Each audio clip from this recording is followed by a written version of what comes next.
We are right at noon, so we'll go ahead and get started. First of all, I want to say thank you for joining today. Thank you for inviting me into your home. I'm just making sure that I've got my email closed, my chat closed, all of that so that I can be distraction free. I recommend that you do the same. Just putting away your phones. If you can, put them on silent. Close the door of the room you're in, whatever you can do to just give yourself a space that is free from distraction, or as free as you can get, at least from distraction. I know right now things might be a little bit different than how they normally would, and that's totally okay. So just some basics again. Try and find yourself in a comfortable seated position. If you're sitting on a chair, it is recommended to place both feet flat on the floor. That will just help you to feel more grounded, more centered. If you're sitting on the floor, crisscross applesauce or whatever feels the most comfortable for you. You may also lie down if that feels good too. So just find yourself in a comfortable position, somewhere where you feel you can sit comfortably for a handful of minutes. And if you'd like, closing the eyes and just beginning to narrow the breath in and out through the nose. And bringing your focus, bringing your attention to that breath. Noticing the way that it feels when you inhale, the expansion of the lungs. And as you exhale, how the stomach tucks up. Maybe noticing the temperature of your breath. Does it feel warm or cool? Noticing how the body is able to breathe without us telling it to. And also noticing that we can control our breath to a certain extent. We can extend or hold our breathing.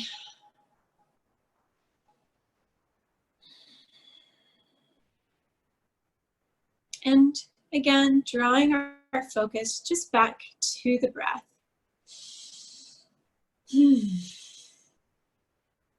Now, as we're meditating, the mind is very likely going to wander, and that is just fine. It's a very normal human response, so welcome to the Human Club.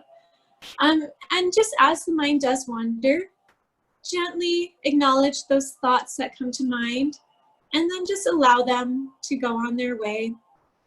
Deepak Chopra described it once as sitting on the corner of a very calm street and just watching the cars drive by. As each car passes, you wouldn't try to stop that car and spend a lot of time with it. You would just allow that to go along on its merry way and just watch it pass. The car exists, it's there, and there's no need for us to hold on to it. And again, each time, just inviting our focus back to our breathing. Settling in. And I have a little story to share today. This is a Taoist story about an old farmer who had been working the land for many, many years. One day, his horse ran off, and his neighbors came over to say they were so sorry for his misfortune, that it was such bad luck that the horse had run away. And the farmer said, maybe so, maybe not, we will see. Several days later, the horse returned, bringing with it a few wild horses that it had befriended while it was gone. Once again, the farmer's neighbors came over, and this time they congratulated him for his amazing luck. They said, oh, You are so lucky now. Not only has your horse returned, but it's brought friends. You are so lucky." And the farmer said, "Maybe so, maybe not. We will see." A couple of days later, the farmer's son was trying to ride one of the wild horses, and the horse bucked him off, and he fell and broke his leg. Again, the neighbors came over and they said, "Oh, we are so sorry. This is such a misfortune." And the farmer, once again, said, "Maybe so, maybe not. We will see." Several days later, the army came through, recruiting all young men to join. When they saw the farmer's son with his broken leg, they passed him up so that he did not have to join in the army for service. Once again, the farmer's neighbors came over and they congratulated him on his incredible luck. "You are so fortunate," they said. And once again, this farmer said, "Maybe so, maybe not. We will see." So the moral of this story is that we don't know what is going to come of the events that are happening in our lives. We don't know if something that feels really hard, really awful, really difficult will lead us to an amazing new opportunity. We don't know what's going to come. And I don't tell you this to scare you, because uncertainty, I understand, can cause fear, and that is okay. I tell you this because right now we're in a time where things feel pretty awful. And in a lot of ways, it feels like it's going to be really hard for us to come out of this. And it's going to be even harder for us to come out of this on top. And we just don't know. This could be an opportunity for us to exercise the wonderful privilege of being able to work remotely more frequently. This could be an opportunity for us to become even closer with our spouses, our children, our pets, our roommates, whoever we share our dwellings with. This could be an opportunity for us to cultivate more gratitude around some of the many things that we often take for granted, like grocery stores being fully stocked, or the wonderful people that come and do cleaning at our grocery stores, at our place of work. We just don't know what's going to come tomorrow. And that not knowing does not mean that we don't have any power or any control. We are never powerless. The wonderful thing that we always have is control over ourselves, over our response, over how we react to what's going on. And I think this is such a wonderful time for us right now to think of healthy ways that we can cope and deal with this uncertainty. So even though this could be a really great opportunity, even though this could be a really scary situation, we still get to step back and say, I have a choice. So I was thinking that today we could all think about one or two healthy coping mechanisms that we can practice and that we can try to do daily or weekly or monthly, whatever works out best for us. And being here, meditating, is one really beautiful way to, instead of numb ourselves from what's going on and the worries that we maybe face. We can tune in, feel our feelings, and figure out the best ways to cope from there. Another beautiful thing, if you have space or opportunity, is to get in some physical movement. Another way we could do this is to spend quality time really talking with the people that we care with. And that can be in person or over the phone. Just spending some time really connecting with the people that you love can be another great way to cope in these hard times, as opposed to just switching on the TV and turning off our brains.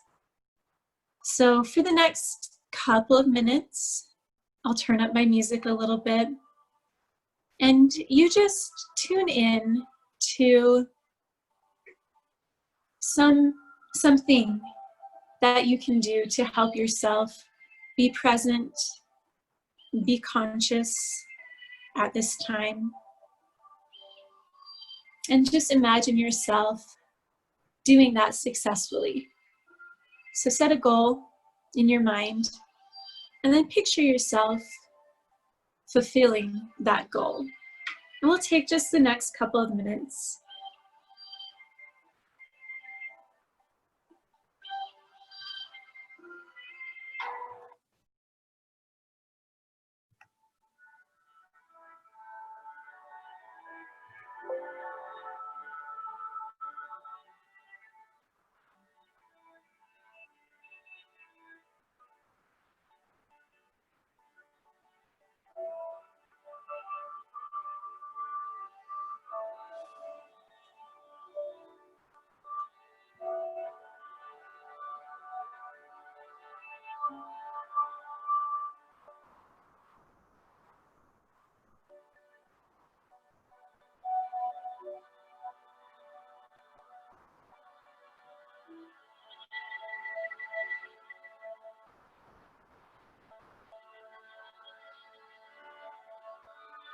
If you find your mind wandering away, again, just gently call yourself back.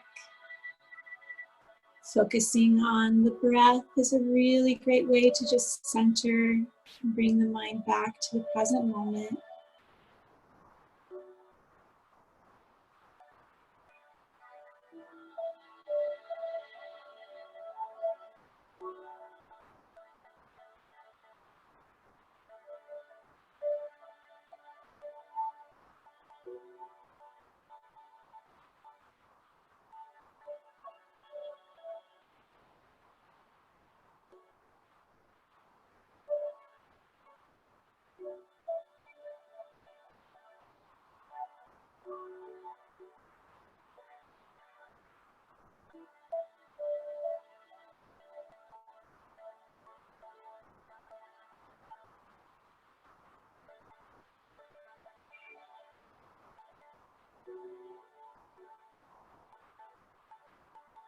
Continuing to think of ways that you can practice to ground yourself,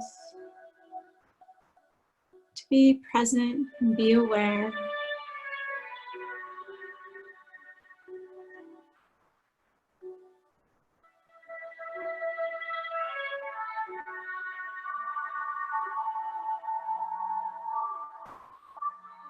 Allowing yourself the space to feel those feelings as they come up.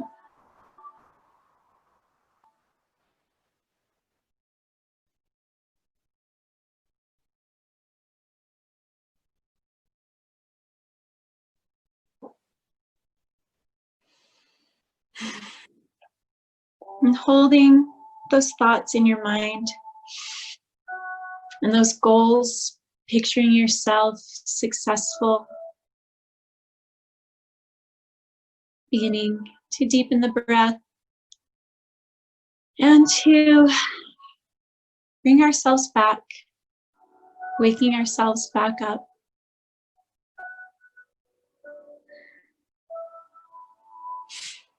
remembering any feelings of peace or comfort.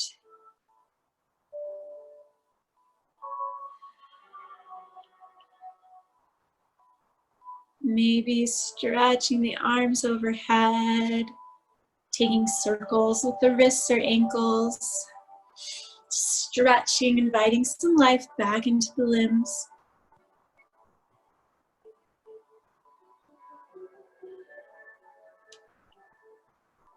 And when you're ready, bringing yourself back.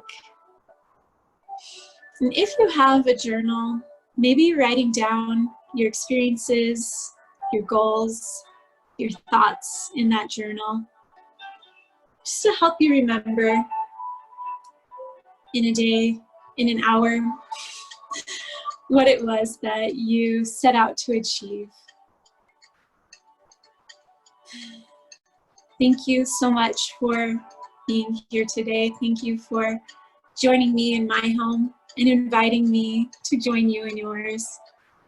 I hope that you have a wonderful day.